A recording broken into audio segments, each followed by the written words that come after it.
Every night, you lose your mind. That's not a metaphor. When you fall asleep and begin to dream, your capacity for critical reasoning shuts down.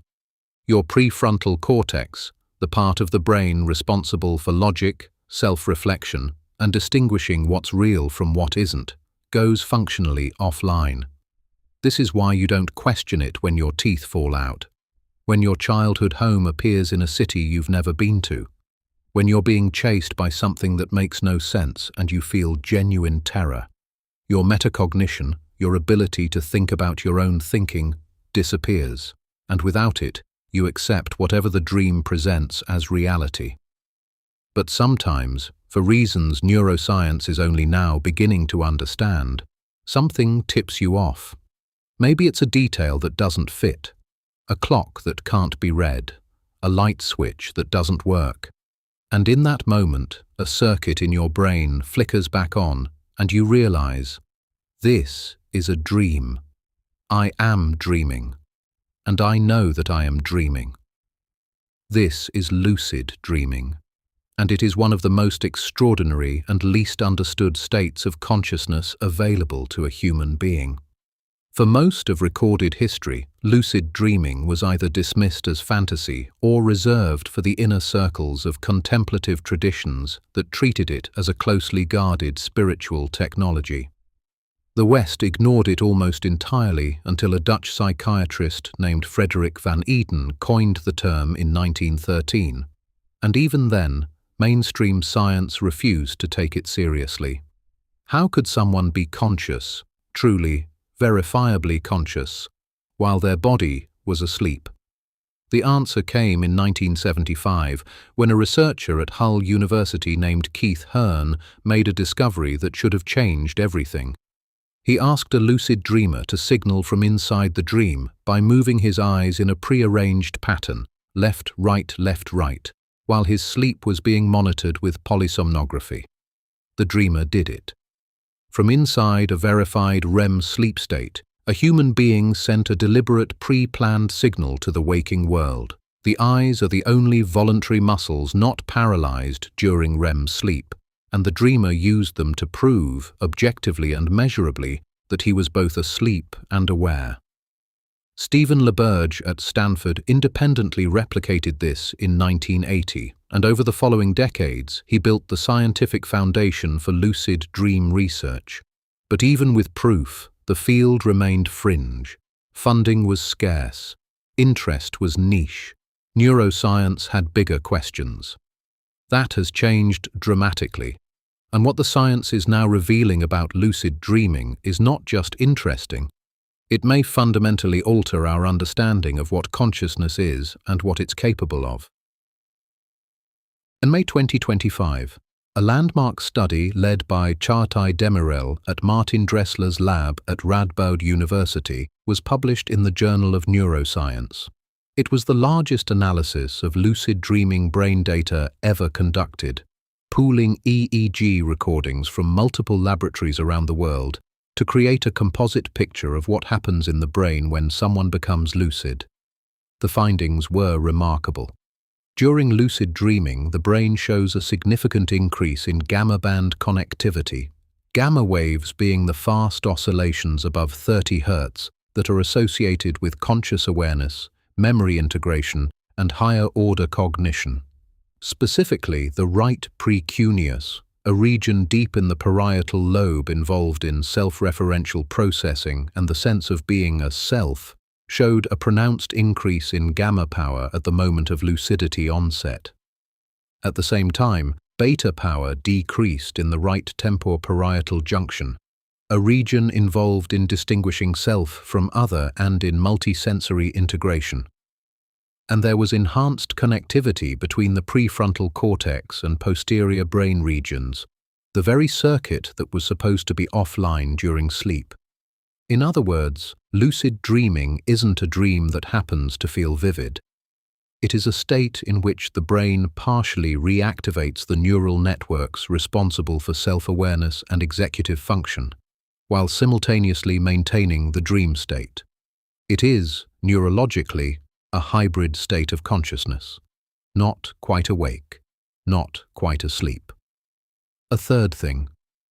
Benjamin Baird, a researcher at the University of Texas at Austin, used fMRI to study the brains of frequent lucid dreamers while they were awake. He found that even during ordinary waking consciousness, their brains showed increased connectivity between the prefrontal cortex and the temporal and parietal structures associated with high-level cognition. Their brains, he said, displayed a more tight-knit community of higher-order association hubs. This means lucid dreamers don't just have a skill, they have a structurally different pattern of brain connectivity. And the question that follows is, did lucid dreaming build that connectivity, or did that connectivity enable lucid dreaming? The answer, increasingly, appears to be both. If the 2025 EEG study was a breakthrough in mapping, what happened next went further. The original eye signal method proved that dreamers could send messages out. But in a series of studies at Northwestern University, Ken Palla's team demonstrated that researchers could send messages in. In a 2021 study published in Current Biology, researchers spoke to lucid dreamers during verified REM sleep, asking them simple questions, playing sounds, even presenting math problems. The dreamers answered from inside the dream, using prearranged eye signals and facial muscle movements. A dreamer was asked, "What is 8 minus 6? From within verified REM sleep, the dreamer signaled the correct answer. 2. This was two-way, real-time communication between a waking researcher and a sleeping, dreaming human being. It had never been done before, and it demolished the assumption that the dreaming mind is sealed off from the outside world. Then in February 2026, Palla's team published a follow-up showing they could use targeted memory reactivation, playing specific sounds associated with specific unsolved puzzles during REM sleep, to steer dream content toward those puzzles. 75% of participants dreamed about the puzzles the researchers targeted, and in some cases, the dreamers made creative progress on the problems while asleep. The implications are staggering. We are not just observing consciousness during sleep, we are now interacting with it, in real time during the dream, with measurable results. Now here's where this story takes the turn that matters for this channel. Everything neuroscience discovered in the last decade about lucid dreaming, the hybrid consciousness state, the reactivation of metacognition, the ability to maintain awareness across the sleep-wake boundary, was described, practiced, and systematized by Tibetan Buddhists over 1,000 years ago. It is called Milam, the yoga of the dream state. Milam is one of the 6 yogas of Naropa, a set of advanced tantric practices compiled by the Indian Mahasiddha Naropa in the 11th century and transmitted to Tibet by his student Marpa Lotsawa, who passed them to the great Yogi Milarepa. Other lineages trace the practice back even further, to Padmasambhava in the 8th century or within the Bon tradition, to roots that are claimed to be over 3,000 years old. In the Tibetan system, lucid dreaming is not the goal. It is the starting point. Milam describes 4 progressive stages. The first stage is recognition, apprehending the dream. The practitioner trains to recognize the dream state from within it. This is the equivalent of what Western science calls lucid dreaming, but in the Tibetan framework, it is merely the first step. The second stage is transformation. Once lucid, the practitioner begins to consciously alter the dream environment, changing shapes, creating and destroying objects, manipulating the laws of the dream world. The purpose is not entertainment. It is to demonstrate experientially that dream phenomena are empty. They have no inherent substance. The third stage is multiplication. The practitioner expands their manipulation, multiplying dream objects, splitting their dream body, visiting different dream locations simultaneously.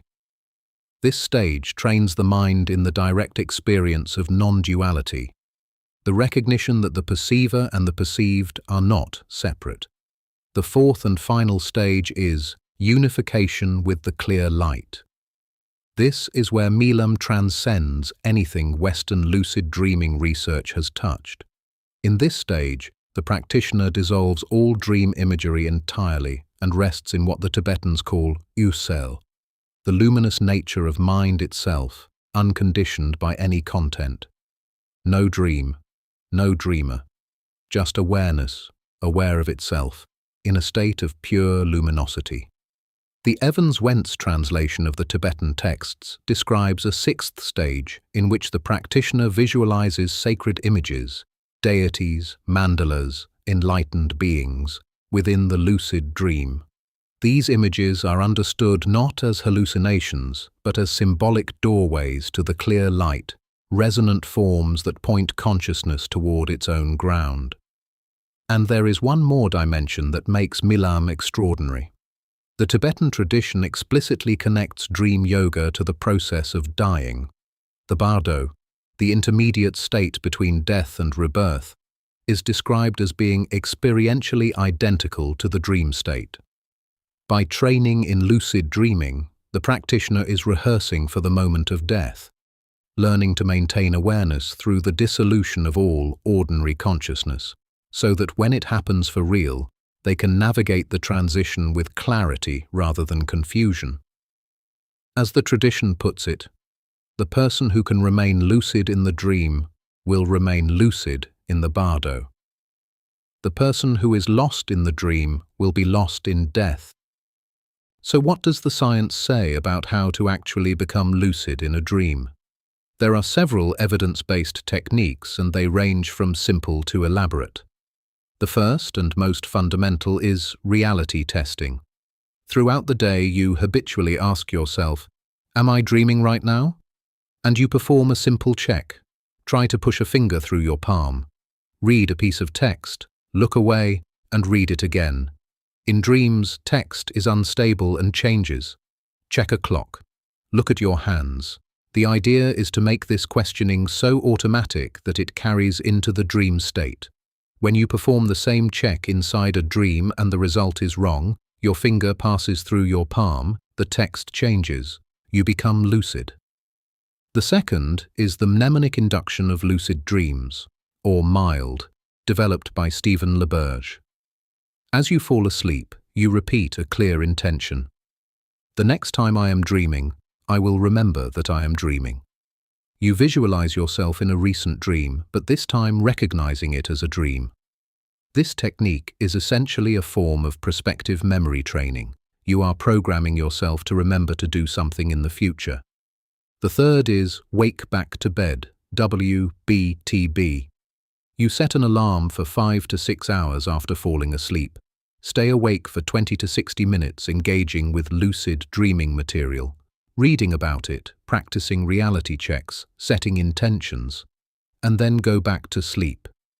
Because you're re-entering sleep during the period when REM cycles are longest and most vivid, the combination of heightened intention and a late-night REM period dramatically increases the likelihood of lucidity. The fourth method, and the one most aligned with the contemplative traditions, is awareness of hypnagogia. As you fall asleep, you maintain conscious awareness through the transition. You watch the hypnagogic imagery, the shapes, colors, and proto-dream images that appear behind closed eyes, without engaging with them. The goal is to remain the observer as the dream constructs itself around you, stepping into the dream already lucid. This is essentially the wake-initiated lucid dream, or wild, and it is the closest Western analogue to the Tibetan practice of falling asleep while maintaining awareness. In Milam, the practitioner lies in the lion posture, on the right side, visualizes a specific deity or the Tibetan syllable AH at the throat chakra, and holds that visualization as the anchor of awareness through the transition into sleep. The Tibetan teachers are clear that the wild approach is far more difficult than becoming lucid from within a dream that is already underway. But it is also more powerful, because it trains the continuity of consciousness across state transitions, which is the real skill being developed. There are also emerging technological approaches. Targeted lucidity reactivation, TLR, uses sensory cues delivered during REM sleep, such as lights, sounds, or even spoken phrases like, "This is a dream," timed to coincide with periods of REM activity identified by EEG monitoring. Early prototype devices like Lucid combine EEG-based sleep staging with automated cue delivery, allowing people to attempt lucid dream induction at home. But the most effective approach, according to both the science and the contemplative literature, is a combination: regular daytime reality testing, mild intention setting at bedtime, WBTB during the last third of the night, and, when the practitioner is ready, wild-based awareness maintenance through the sleep transition. About 55% of people will experience at least one lucid dream in their lifetime.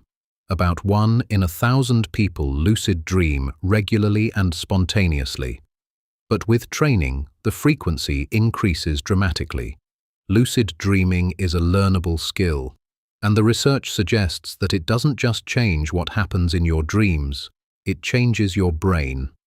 Frequent lucid dreamers show enhanced metacognitive ability, a greater capacity to reflect on their own thoughts and mental states, not just during sleep, but during waking life. They demonstrate increased connectivity between brain regions associated with self-awareness and cognitive control. The American Academy of Sleep Medicine has recognized lucid dreaming therapy as a legitimate cognitive behavioral approach for treating nightmares, particularly in patients with PTSD. And in the research emerging from Northwestern, the ability to steer dream content, to communicate with dreamers in real time, and to use the dream state for creative problem-solving suggests we are standing at the edge of something the Tibetans mapped out centuries ago. The possibility that sleep is not a gap in consciousness, but a different mode of consciousness, one that can be trained, directed, and used. We spend roughly a third of our lives asleep. That's approximately 25 years for the average person. The question that lucid dreaming poses, and that the contemplative traditions have been asking for 1,000 years, is simple. What if those 25 years are not time lost, but time available? What if the dream is not the opposite of consciousness, but consciousness operating without limits? What if falling asleep is the most powerful thing you do every day, and you've just never been taught how to do it with your eyes open? And that idea, that the deepest truths about consciousness have been encoded in traditions most people have never heard of, or never looked at closely enough. That's exactly what this channel is about. Consciousness Cartography maps the hidden architecture of these traditions. From the Eleusinian mysteries of ancient Greece to the suppressed cosmologies of the Gnostics, from the esoteric depths of Kabbalah to the living temples of Shinto. If what you just watched changed how you see the world, even slightly, subscribe, because we go this deep every single week. And if there's a tradition you think deserves this treatment, drop it in the comments. The map is far from complete,